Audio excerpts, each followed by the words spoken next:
Wasted potential. All of this would have welcomed you. You fight for nothing.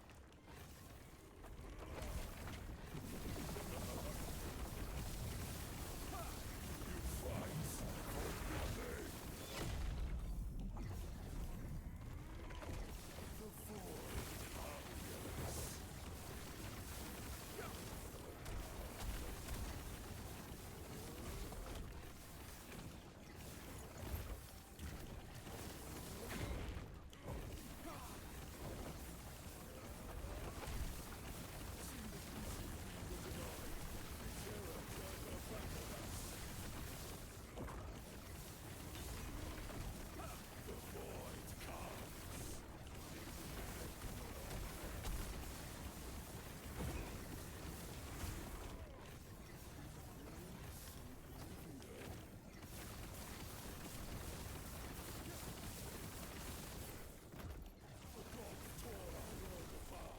They deserve their fate.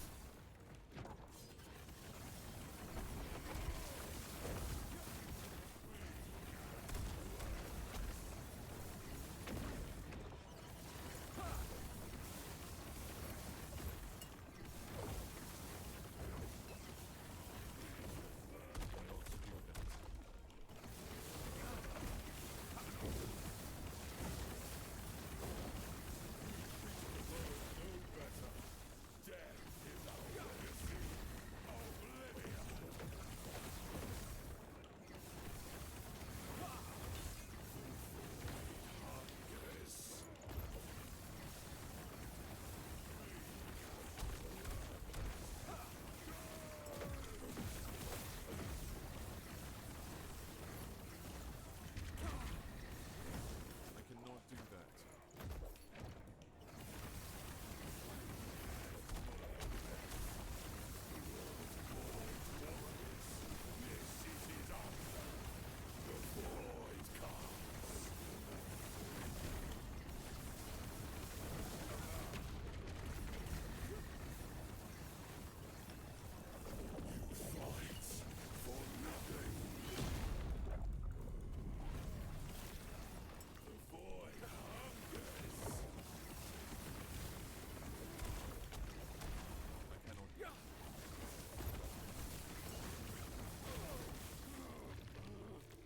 Hello, everybody. So we have a new version of the build.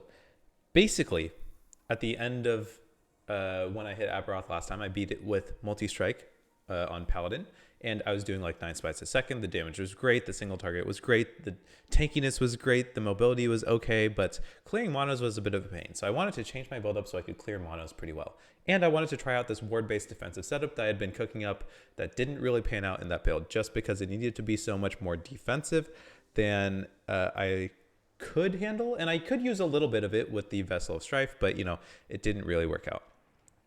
Now, I've completely revamped the build. I'm farming at 700 corruption. I've beaten Aberroth a couple times with this build. I'm clearing monos the way I want to. I now want to talk about this version of the build and mainly the defenses, because a lot of people have talked about the offenses. For those who are interested, it is a build very similar to Dread's build. It's a Fissure-based Smite build that does damage over time, lightning damage over time, and we're using crit multi to scale that. So that's our offensive setup. Very similar. We're still running Aberroth's command to make this work in order to run the crit multi and the increased damage over time. Also with the base damage, we are running a shield. I think he's running a different one than I am. I just felt like running this. What can I say?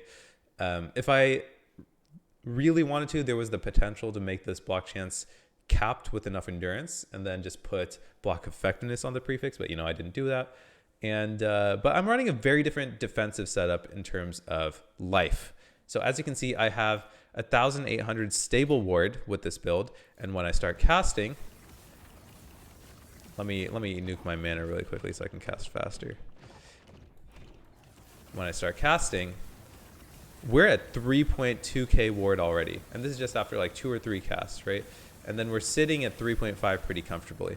So 3.5k ward with like 2,000 health, that's a 5.5k effective health pool. And then considering that we're endurance capped and we have an endurance threshold of 1,300, that's pretty high, right? And that goes up if we pop a potion, right? So if we pop a potion and we look at it, it goes to 1,900, right? So we have a very powerful tanky build now. And it's block capped, and we have both block, we have both ward, we have damage over time, we have range and a little bit of AoE, so we clear monos pretty well now, right? So let's go through the items and how this all works together. So fundamentally, we have Wall of Nothing. Wall of Nothing gives us ward decay threshold and endurance threshold, and then converts 76% of our endurance threshold to ward decay threshold, and it also gives us ward per second. And on top of that, it gives us a 12% chance to take 0 damage when hit, right? Pretty big. Because we also run Seed of Echidrosil, which gives us mana regen, which we both want for our Smite, right? And then it gives us 25% damage dealt to mana before health.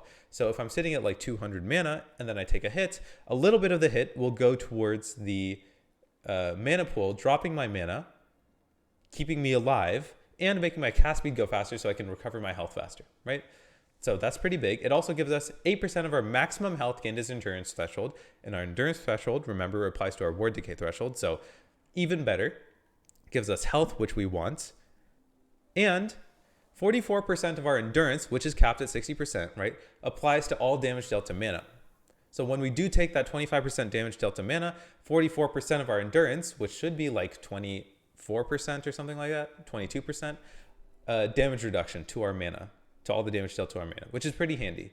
And we have 7% chance to take 0 damage when hit. So added with our 12%, we have 19% damage, or 19% chance to take 0 damage when hit. So that's very cool defensive helmet right here, giving us all the stats we want. The rest of our gear hasn't really changed. Because we don't need to smite more than 3 times per second, I removed the smite belt and I'm running Brewmaster's Buckle instead, because it gives 10% of our maximum health. Again, there's an endurance threshold whenever we use a potion. So that's very nice. It gives us vitality, which adds to our max health and some of our resistances and endurance. We also care about endurance because overcapping our endurance gives us 1% block chance per 2% endurance above the cap. So there you go. And then we take less physical damage on block. So since we're trying to get as much block as we can, we take less physical damage. So since we do that, that's very handy as well. Okay, so that's the major changes to the build defensively. We also have a Twisted Heart. We got a 2 LP, missed the slam on tier 7 Smite, and we got tier 7 Void instead. But, you know, it's still a pretty good piece of gear. It gives us cast speed, strength, plus levels to our skills, and 8% of our current health converted to ward when we directly cast an elemental skill, which in this case is Smite. Thank you guys for watching, and I hope you guys are having fun with the patch. Peace.